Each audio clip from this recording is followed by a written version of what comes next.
These are the eyeshadow palettes I used again in March.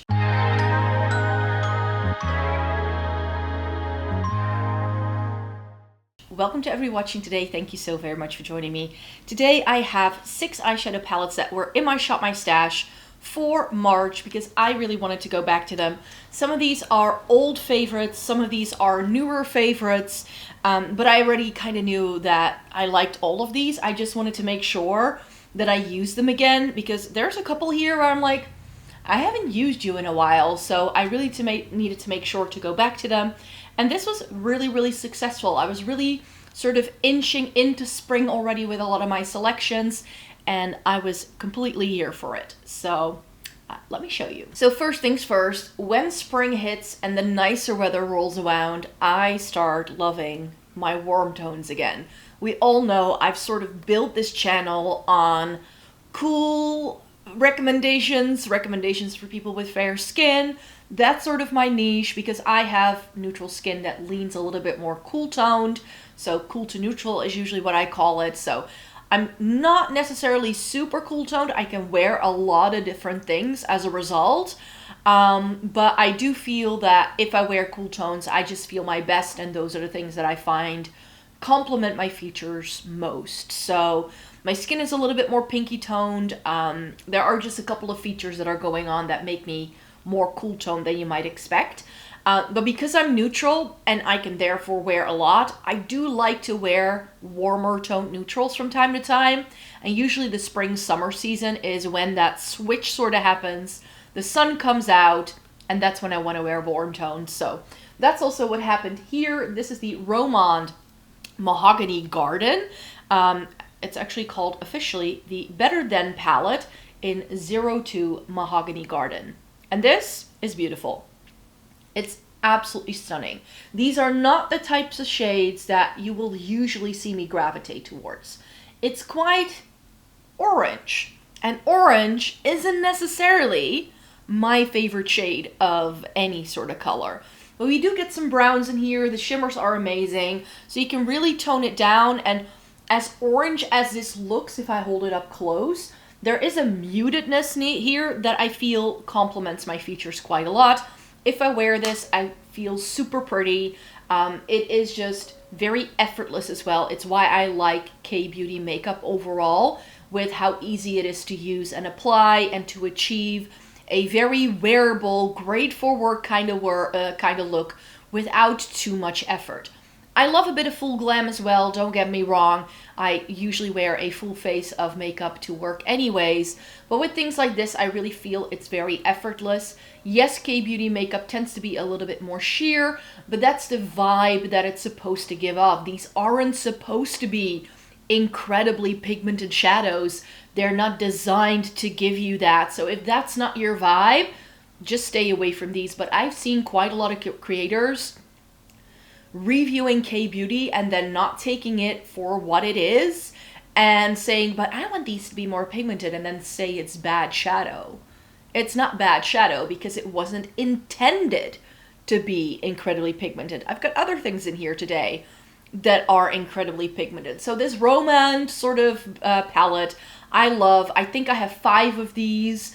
They haven't really come out with any new color stories in recent years that have really like sparked my interest, but the ones I have, I love and adore. And I don't think I've decluttered any of my Romand palettes yet because I love them so much. These are really effortless, easy to use, and this is really like the third or like, I think, no, this is the palette actually. Like a year or 2 ago, I bought this and I was like, but I want to wear all the warm tones, and I went on a huge warm tone kick. So this palette is quite pivotal in my makeup journey, you could say, and I'm still really liking it. An oldie but a goodie. You can no longer find this eyeshadow palette. It's no longer being sold. I think I also owned this already when it was just a stack, and now Melt does stacks again. So I'm like, what do you guys want to do? But when they turned it into a palette, I knew I wanted to have it. This is the She's in Parties palette, and this is quite possibly one of the best deeper mauve toned eyeshadow palettes that was ever created. It has just all the vibes. It's moody, it's dark, it's grungy, yet there's also a little bit of brightness. It's got some interesting shimmers in here. It just has a really, really stunning overall vibe. I used this, and I do remember when I was using it this time around, I was like, that's a little bit more pigmented than I had remembered. So if you do like really pigmented shadows, then Melt can be a brand to look into, because I do think that they do really awesome things. This is just still one of their standouts.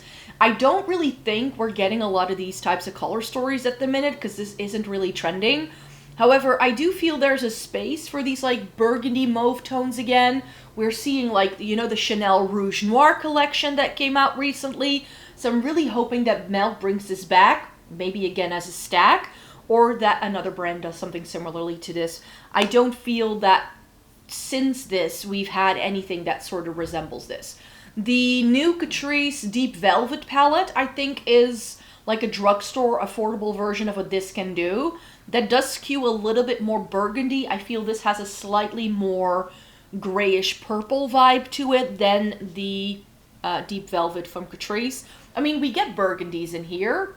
This is a little bit more orange leaning, but we also get these like dusty lavender kind of shades. This I also really love, that deeper tone.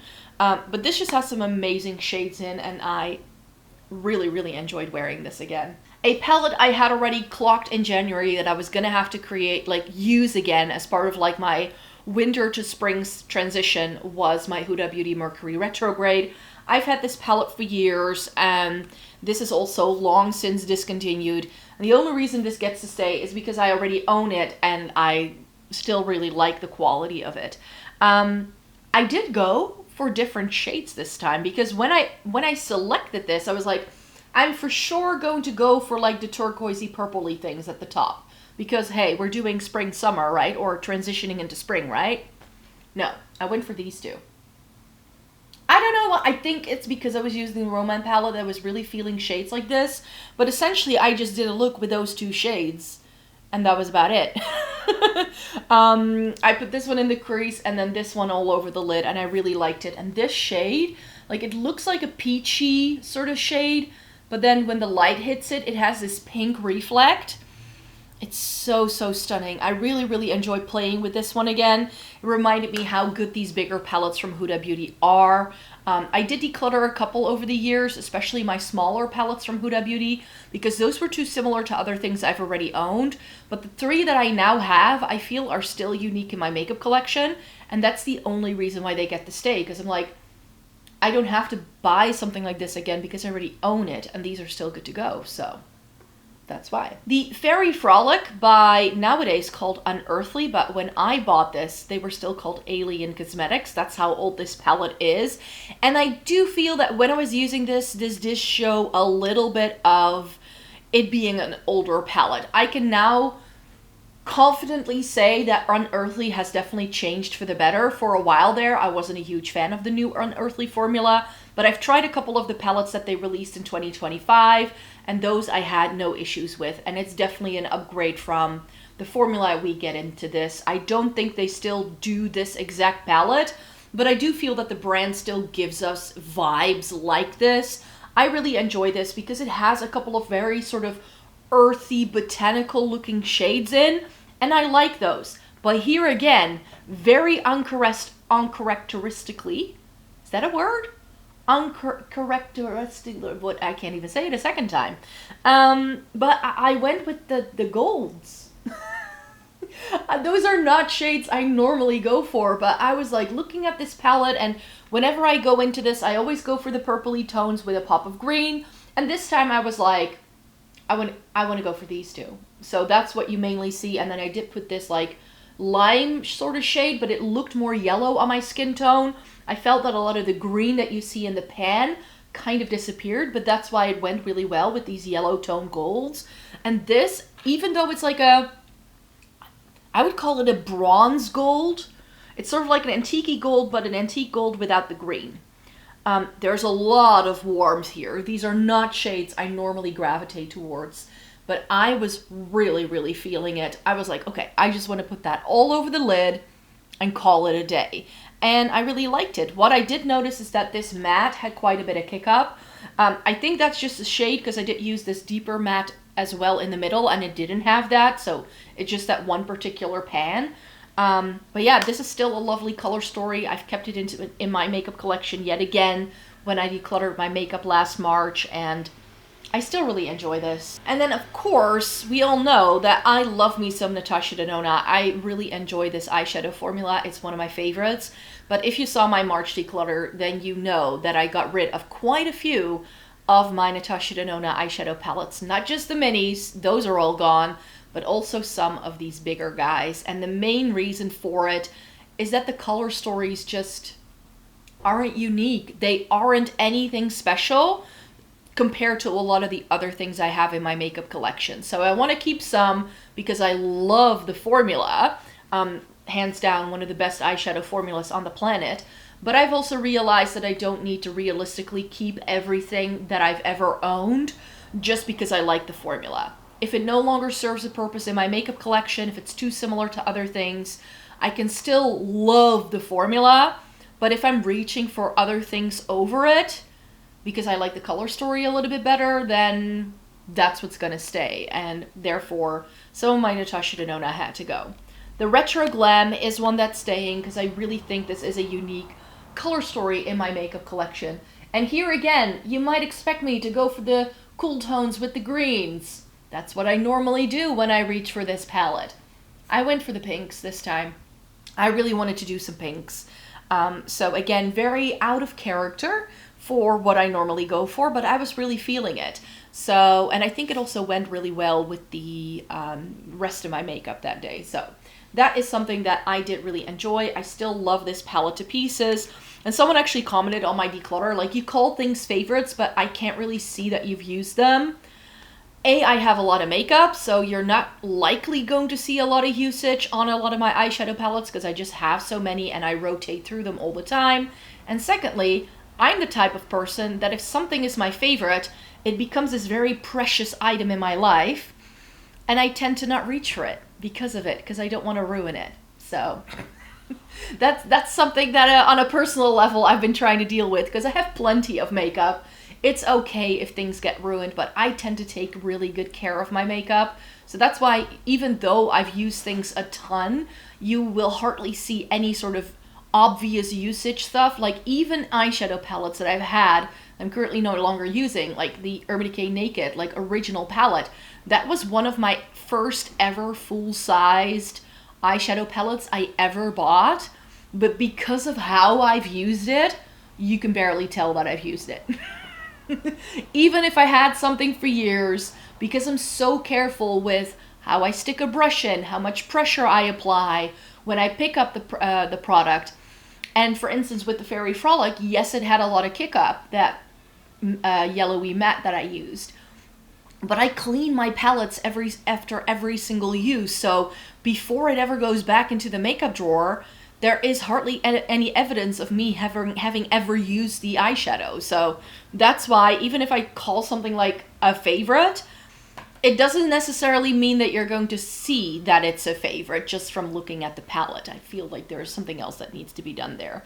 Speaking of favorites, this was my favorite palette of 2025, and I was like, it is such a shame. It is such a shame if I wouldn't be using this more often. So because I loved it so much, I knew I had to roll it into a Shop My Stash as soon as I got the opportunity. It is the eye look I'm wearing on my eyes today. So I did a quick makeup look this morning with this one. And I still love this. This is the Dieverune Cosmetics Magnetic Mineralia. The Silver and Cold is making its way to me. I did decide to order it straight away and not wait for the next Monolith drop because it is already on there.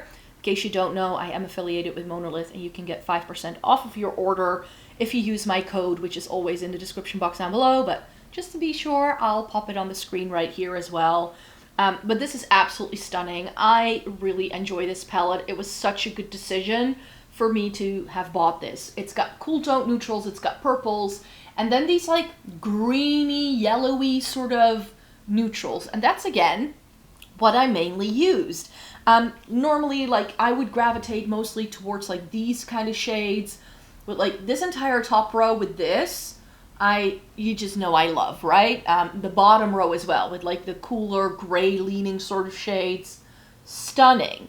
But again, because I was like, it's spring, I want something fun. I decided to go in with this in the crease. This is all over the lid. I ended up using this shade in the inner corner, and I sort of used my finger to tap it into like the outer, like the inner 1/3 of my eye. Not even 1/3, like it's more like 1/6, like half of a third, you could say.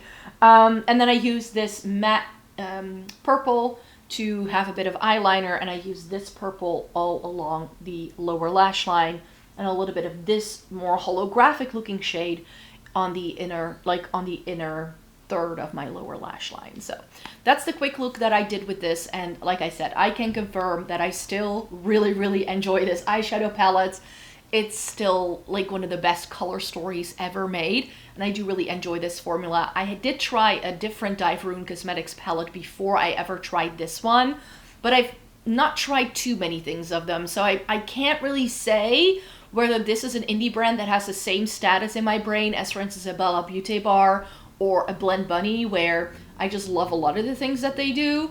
I'm not sure yet. So I hope that the Silver and Cold, which should be here in the next couple of days, I hope, is going to be as successful as this one is. It definitely looks like a color story that's right up my street, so I do hope that it's as successful as this one is. So there you have it. Those are all of the eyeshadow palettes that I went back to in March. Stay tuned for my next Shop My Stash, because in those videos I show you exactly what will be going on in this channel. I'll take you through what I was using in the given month and do mini reviews of a lot of the things that were inside a drawer. And I always have a section towards the end where I show you what eyeshadow palettes I will be reviewing. So what are things I'm trying for the first time, and then also which 5 to 6 eyeshadow palettes that have already been in my makeup collection for some time that I want to go back to. So that way we keep everything accountable. So if you want to know like what makeup I'm using and what I'm wearing in my day-to-day, if you watch that one video, you have a lot of information of a lot of the other content that's also going on in a given month. So I do recommend checking out that video if you never watch those. So thanks so much for being here, and thank you so much for watching this video at least. Thumbs it up if you liked it, and subscribe, because I do make 4 videos on this channel, and so I have lots of other makeup content coming your way. And if you want to get a more behind the scenes look or know other things that I also enjoy doing in life, I do have a second channel where I post about those types of things. That one is called Floating in Books, and the link to that can be found in the description box down below, as well as to my other social media. So hope to see you again really soon in a new video. Bye bye!